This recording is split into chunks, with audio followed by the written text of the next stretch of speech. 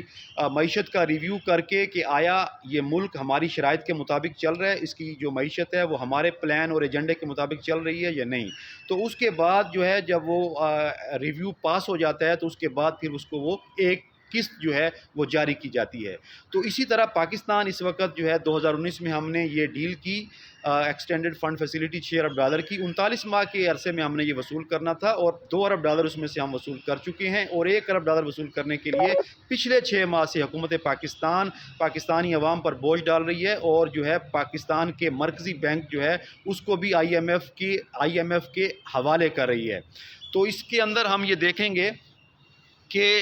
اب یہ اس کا ایجنڈا کیا ہے۔ تیسرا سوال جو میری ویڈیو کا تھا کہ آئی ایم ایف کا سامراجی ایجنڈا اور منشور ان کا کیا ہے، کیونکہ یہ بڑی طاقتوں کا اعلی کار ہے اور ان کے فنڈ سے چلتا ہے۔ تو اس کا ایجنڈا یہ ہے کہ سرمایہ دارانہ اس کا ایجنڈا ہے اور غریب کش ایجنڈا ہے، کہ ہر ملک میں غریب ممالک کے اندر جو حکومتیں اور جو سرمایہ دار طبقہ ہے اور جو حکومتی ڈپارٹمنٹس ہیں ان کو سپورٹ اور ان کو فائنانس کیا جائے، اور اس کے بدلے میں جو ہے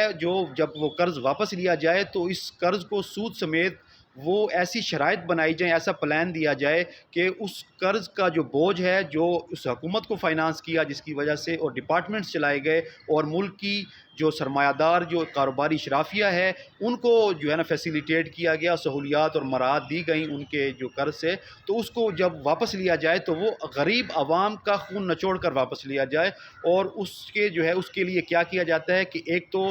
غریب عوام کے لیے انفلیشن ریٹ جو ہے وہ بڑھا دیا جاتا ہے، کرنسی ریٹ جو ہے وہ کسی بھی ملک کی وہ ڈی ویلیو کر دی جاتی ہے، شرح سود بڑھا دیا جاتا ہے، اور عوام کے اوپر جو اخراجات ہونے ہوتے ہیں ترقیاتی بجٹ اس کے اندر آئی ایم ایف کی فرمائش پر وہ کٹوتی کی جاتی ہے۔ وہ ساری چیزیں جو اس وقت پاکستان کے اندر ہو رہی ہیں،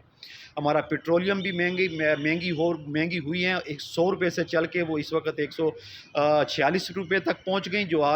آج کے دن تو 5 روپے اس میں کمی کہی گئی ہے صرف۔ تو بجلی ہماری جو ہے وہ تقریباً 6 روپے فی یونٹ اس حکومت کے 3 ساڑھے 3 سالوں میں مہنگی ہو چکی ہے، اور اس کے علاوہ اس وقت ہمارا جو اسٹیٹ بینک آف پاکستان ہے وہ جو ہے وہ اس کو خود مختاری کے نام پر جو ہے عالمی اداروں کے حوالے کیا جا رہا ہے، اور اس کے علاوہ جو ہمارے روپے کی جو قدر ہے وہ تقریباً وہ کتنی ڈی ویلیو ہو چکی ہے، اور اس کی وجہ سے پورے ملک میں مہنگائی کا طوفان جو ہے وہ برپا ہے۔ تو اب یہ تو ایجنڈا میں نے آپ کو بتا دیا۔ اب یہ بتانا چاہوں گا کہ کیا اس وقت، اور اس کے یہ ارجنٹائنا میں بھی ایسا ہوا ہے، اب میں یہ بتانا چاہوں گا کہ کیا اس وقت پاکستان اتنا مجبور ہے؟ تو اس وقت اکانومسٹ یہ کہہ رہے ہیں کہ پاکستان کی معیشت جو ہے اس میں اس وقت جو ہمارے فارن ایکسچینج ریزروز ہیں جس کو خرچ کر کے ہم دنیا سے اپنی ضروریات کی چیزیں امپورٹ کرتے ہیں، اور آئی ایم ایف جیسے اداروں کو اور دوسرے ملکوں کو ان کے قرضوں کا سود واپس کرتے ہیں اور ان کی اقساط واپس کرتے ہیں، اس کی جو ہمارا جو ریزروز ہیں زر مبادلہ کے ذخائر وہ 3 ماہ سے زیادہ کے موجود ہیں، اور اتنی گئی گزری حالت نہیں ہے خزانے کی کہ ہمیں فوراً جو ہے وہ $1 ارب آئی ایم ایف سے لینا پڑے۔ تو اس وجہ سے پاکستان کو اس وقت ہنگامی طور پر آئی ایم ایف کے پاس جانے کی ضرورت نہیں ہے، اور اس کے لیے اتنی سخت شرائط ماننے کی پاکستان کو ہرگز ضرورت نہیں ہے، اور یہ پاکستان کو اس وقت چاہیے کہ اس $1 ارب کو آئی ایم ایف سے لینے کے لیے جو ہے وہ پاکستان ان شرائط پر بالکل عمل نہ کرے، اور پاکستان کو چاہیے کہ وہ اپنے جو اخراجات ہیں ان کو کم کریں، سیونگز کی جائیں، اور جو مراعات $17 ارب کی ورلڈ بینک کی رپورٹ کے مطابق پاکستان اپنی اشرافیہ کو دے رہا ہے، جو ایلیٹ کلاس کو دے رہا ہے، جس کے اندر جو ہے وہ کاروباری طبقہ بھی شامل ہے، کارپوریٹ سیکٹر، اور اس کے اندر جو ہے وہ بیوروکریٹس بھی شامل ہیں، اور جو اعلیٰ جو حکومتی ایوانوں کے لوگ ہیں وہ بھی شامل ہیں۔ تو ان سب کے اخراجات کو کم کیا جائے، اور جو ہے ٹیکسز جو ہے وہ بڑے جو اشرافیہ جو ہے جو مالدار طبقہ ہے پاکستان کا، جو ان پیکیجز IMF پیکیجز سے براہ راست مستفید ہوتا ہے، ان کے اوپر بوجھ ڈالا جائے اور ان سے جو ہے وہ ٹیکسز، جو انکم ٹیکس کی شرح بڑھا کر جو ہے وہ ملکی بجٹ کو چلایا جائے، اور اس کے لیے جو ہے یہ $1 ارب اس وقت پاکستان کو ہرگز لینے کی ضرورت نہیں ہے۔ اس کی ایک مثال جو اس وقت حالیہ دنوں میں نظر آ رہی ہے وہ ارجنٹائنا کی ہے۔ ارجنٹینا کے اندر جو ہے وہ 57 ارب ڈالر کا قرضے کا معاہدہ کیا تھا 2018 کے اندر، اس وقت کے جو پریزیڈنٹ تھے موریشیو مارکی نے، تو اس وقت جو ہے اس میں سے 44 ارب ڈالر تک وصول کر لیے گئے، اور جو موجودہ جو صدر ہیں البرٹو فرنینڈز ارجنٹین کے، تو انہوں نے جو باقی 13 ارب ڈالر کا جو قرض ہے IMF سے وہ لینے سے انکار کر دیا ہے، اور یہ کہا ہے کہ ہم IMF کو جو اس کا جو 44 ارب ڈالر ہے وہ تو قسطوں میں واپس کریں گے، لیکن مزید بوجھ اپنے جو ہے وہ ہم جو ہے وہ عوام سے مزید قرض جو ہے نا وہ عوام کے اوپر نہیں لا دیں گے۔ تو اس کی جو ہے اس کے اندر جو ہے، اور عوام جو ہے وہ بڑے کانشیس ہیں اس بارے میں کہ آپ جو عوام جو ہے IMF سے مزید جو ڈیل اور نیگوسیشنز ہیں ان کی عوام مخالفت کر رہی ہے کہ IMF سے مزید مذاکرات نہ کیے جائیں، کیونکہ جب بھی جب بھی حکومت IMF کے ساتھ کوئی معاملات طے کرتی ہے تو اس کی شرائط IMF کی، اس کا بوجھ عوام کے اوپر ہی آتا ہے۔ عوام کے لیے جو ہے شرح سود بڑھائی جاتی ہے، افراط زر، مہنگائی بڑھائی جاتی ہے، اور عوامی اخراجات جو ترقیاتی اخراجات وہ کم کیے جاتے ہیں۔ تو یہ ایک چشم کشا بات ہے کہ IMF کا جو ایجنڈا ہے وہ غریب کش ہے۔ غریب ممالک کے اندر جو ہے وہ امیر اور غریب کے درمیان طبقاتی فرق بڑھانا اور سرمایہ دارانہ نظام کو فروغ دینا ہے، اور یہ جو تمام جو پیکیجز دیے جاتے ہیں اس سے عوام کا بھلا نہیں ہوتا۔ صرف میں یہ اپنے ویورز کی آنکھیں کھولنا چاہتا ہوں کہ اس سے صرف جو ہے وہ حکومتی ڈپارٹمنٹس، حکومتی بجٹ، حکومتی مشینری اور جو اشرافیہ ہوتی ہے کسی بھی ملک کی، ان کے جو ہے وہ معاملات کو ایزی کیا جاتا ہے، فیسیلیٹیٹ کیا جاتا ہے، اور جب اس کا بوجھ قرضوں کا اتارنے کا وقت آتا ہے تو پھر وہ عوام کے اوپر ڈالا جاتا ہے۔ تو میں یہ تاکہ عوام، میرے خیال میں اس وقت پاکستان کو ہرگز IMF کے پاس نہیں جانا چاہیے $1 ارب کے لیے، اور یہ سخت شرائط عوام کی IMF کی جو ہے وہ نہیں ماننی چاہیے۔ امید ہے یہ ویڈیو آپ کی پسند آئی ہوگی، اور مزید ویڈیوز کو دیکھنے کے لیے ہمارے چینل کو سبسکرائب کریں، اور جو ہے بیل آئیکن ضرور دبائیں تاکہ آپ کو تمام آنے والی ویڈیو کا نوٹیفیکیشن مل سکے۔ اب تک کے لیے اتنا ہی، بہت شکریہ۔